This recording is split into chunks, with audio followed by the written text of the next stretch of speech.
যাজ্ঞসেনীর খুলছে শাড়ি, টানছে ধরে দুঃশাসন। দায় ছিল যার গর্জে ওঠার, নিচু মাথায় সে 5 জন।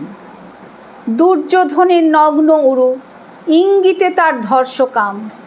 হস্তিনাপুর দেখছে বসে, ধ্বস্ত হতে তার সুনাম।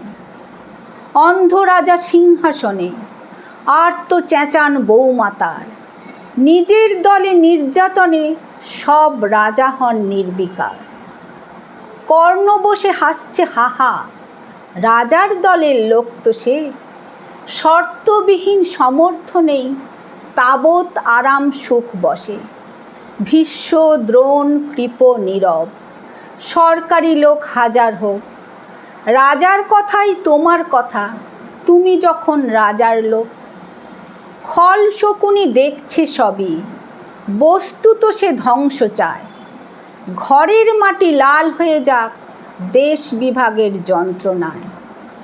সুশীল সভায় ঘটছে যখন রাজ অপরাধ জঘন্য, ঠিক তখনই তার বিরোধে চেঁচিয়ে ওঠেন বিকর্ণ।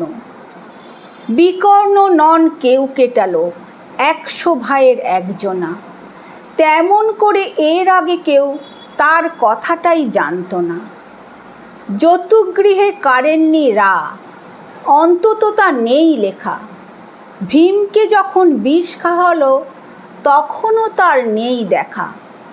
কিন্তু যখন প্রকাশ্যতেই কাটছে নারীর আব্রুকেও, স্তব্ধ জিভের চুপ সাগরে বিকর্ণ হন একলা ঢেউ।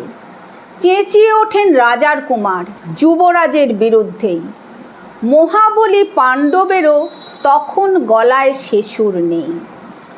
রাজাও যখন নীরব থেকে সায় দিয়ে যায় ধর্ষণে, ঠিক তখনই সমস্ত যুগ বিকর্ণদের সর্ষণে। আমরা যারা কিচ্ছুটি নই, একটি মোটে ভোট কেবল, অত্যাচারের সামনে এলে সঙ্গী শুধু চোখের জল।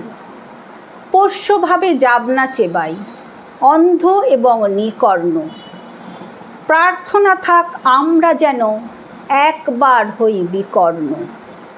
মরার আগে হতেই হবে রাজার সভায় বিকর্ণ।